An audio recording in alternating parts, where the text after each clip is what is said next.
Section 12 of the Academical or Skeptical Philosophy, Part 1. There is not a greater number of philosophical reasonings displayed upon any subject than those which prove the existence of a deity and refute the fallacies of atheists, and yet the most religious philosophers still dispute whether any man can be so blinded as to be a speculative atheist. How shall we reconcile these contradictions? The knight-errant who wandered about to clear the world of dragons and giants never entertained the least doubt with regard to the existence of these monsters. The skeptic is another enemy of religion, who naturally provokes the indignation of all divines and graver philosophers, though it is certain that no man ever met with any such absurd creature, or conversed with a man who had no opinion or principle concerning any subject, either of action or speculation. This begets a very natural question: what is meant by a skeptic, and how far it is possible to push these philosophical principles of doubt and uncertainty. There is a species of skepticism antecedent to all study and philosophy, which is much inculcated by Descartes and others as a sovereign preservative against error and precipitate judgment.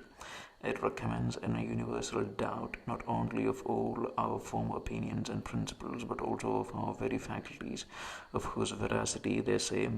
we must assure ourselves by a chain of reasoning deduced from some original principle, which cannot possibly be fallacious or deceitful. But neither is there any such original principle which has a prerogative above others that are self-evident and convincing, or if there were, could we advance a step beyond it, but by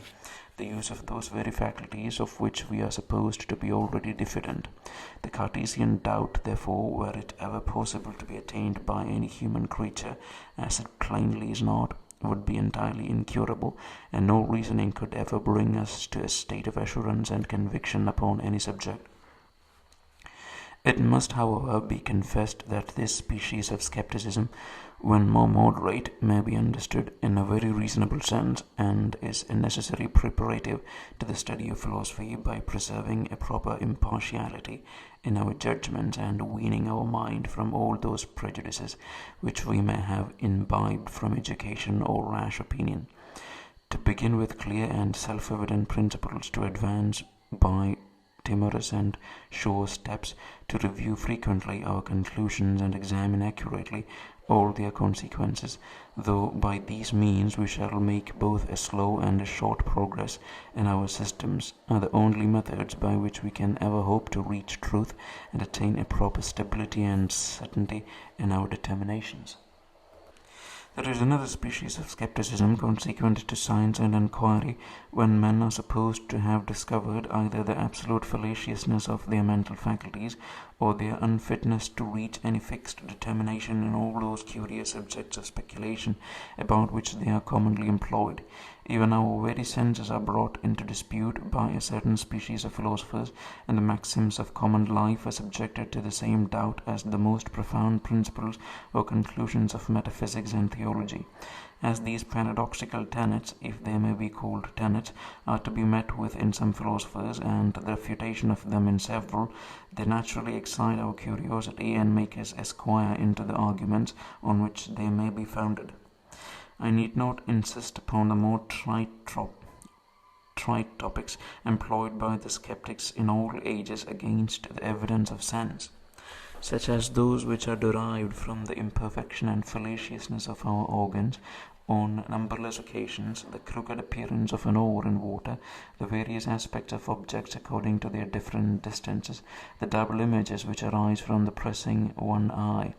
with many other appearances of a like nature. These skeptical topics, indeed, are only sufficient to prove that the senses alone are not implicitly to be depended on, but that we must correct their evidence by reason and by considerations derived from the nature of the medium, the distance of the object, and the disposition of the organ, in order to render them, within their sphere, the proper criteria of truth and falsehood. There are other more profound arguments against the senses which admit not of so easy a solution. It seems evident that men are carried by a natural instinct or prepossession to repose faith in their senses, and that, without any reasoning, or even almost before the use of reason, we always suppose an external universe which depends not on our perception but would exist though we and every sensible creature were absent or annihilated. Even the animal creation are governed by a like opinion and preserve this belief of external objects in all their thoughts, designs, and actions. It seems also evident that when men follow this blind and powerful instinct of nature, they always suppose the very images presented by the senses to be the external object, and never entertain any suspicion that the one are nothing but representations of the other. This very table, which we see white and which we feel hard, is believed to exist independent of our perception and to be something external to our mind, which perceives it. Our presence bestows not being on it. Our absence does not annihilate it. It preserves its existence uniform and entire, independent of the situation of intelligent beings who perceive or contemplate it. But this universal and primary opinion of all men is soon destroyed by the slightest philosophy, which teaches us that nothing can ever be present to the mind but an image or perception, and that the senses are only the inlets through which these images are conveyed, without being able to produce any immediate intercourse between the mind and the object. The table which we see seems to diminish as we remove further from it. But the real table, which exists independent of us, refers no alteration. It was therefore nothing but its image which was presented to the mind. These are the obvious dictates of reason, and no man who reflects ever doubted that the existences which we consider when we say this house and that tree are nothing but perceptions in the mind, and fleeting copies or representations of other existences which remain uniform and independent. So far, then, are we necessitated by reasoning to contradict or depart from the primary instincts of nature and to embrace a new system with regard to the evidence of our senses. But here philosophy finds herself extremely embarrassed when she would justify this new system and obviate the cavils and objections of the skeptics. She can no longer plead the infallible and irresistible instinct of nature, for that led us to a quite different system, which is acknowledged fallible and even erroneous, and to justify this pretended philosophical system by a chain of clear and convincing argument, or even any appearance of argument, exceeds the power of all human capacity. By what argument can it be proved that the perceptions of the mind must be caused by external objects entirely different from them, though resembling them, if that be possible, and cannot arise either from the energy of the mind itself, or from the suggestion of some invisible and unknown spirit, or from some other cause still more unknown to us? It is acknowledged that, in fact, many of these perceptions arise not from anything external, as in dreams, madness, and other diseases. Nothing can be more inexplicable than the manner in which body should so operate upon mind as ever to convey an image of itself to a substance supposed of so different and even contrary a nature. It is a question of fact whether the perceptions of the senses be produced by external objects resembling them. How shall this question be determined? By experience surely, as all other questions of a like nature. But here experience is and must be entirely silent. The mind has never anything present to it but the perceptions, and cannot possibly reach any experience of their connection with objects.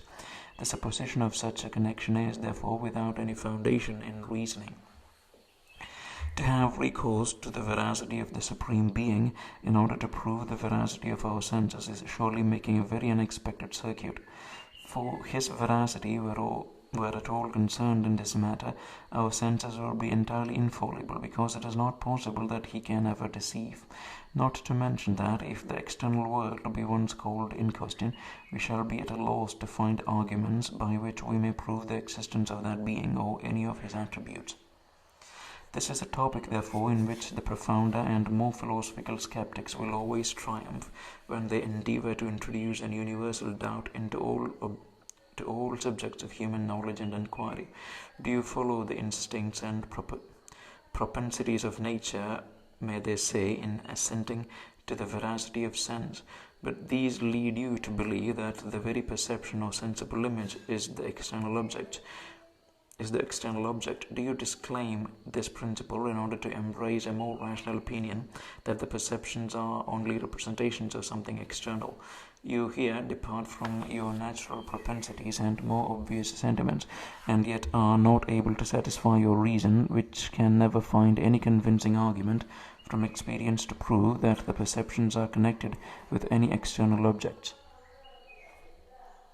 There is another skeptical topic of a like nature, derived from the most profound philosophy, which might merit our attention were it requisite to dive so deep in order to discover arguments and reasonings which can so little serve to any serious purpose. It is universally allowed by modern inquirers that all the sensible qualities of objects such as hard, soft, hot, cold, white, black, etc., are merely secondary and exist not in the objects themselves but are perceptions of the mind, without any external archetype or model which they represent. If this be allowed with regard to secondary qualities, it must also follow with regard to the supposed primary qualities of extension and solidity.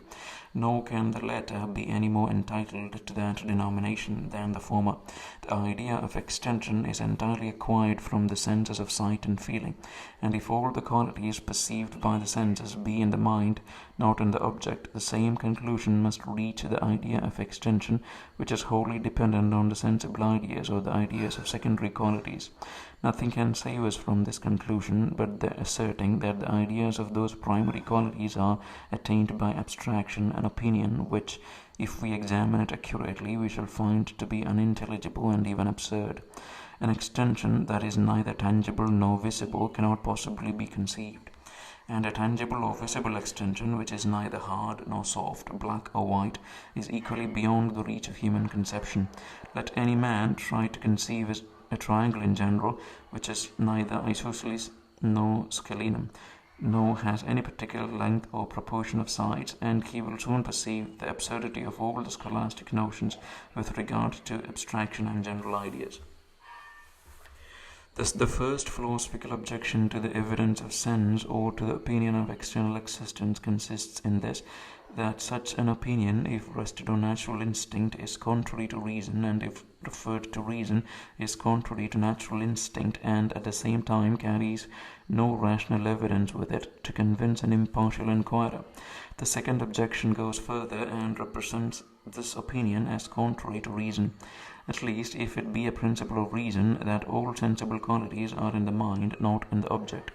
Bereave matter of all its intelligible qualities, both primary and secondary, you in a manner annihilate it, and leave only a certain unknown,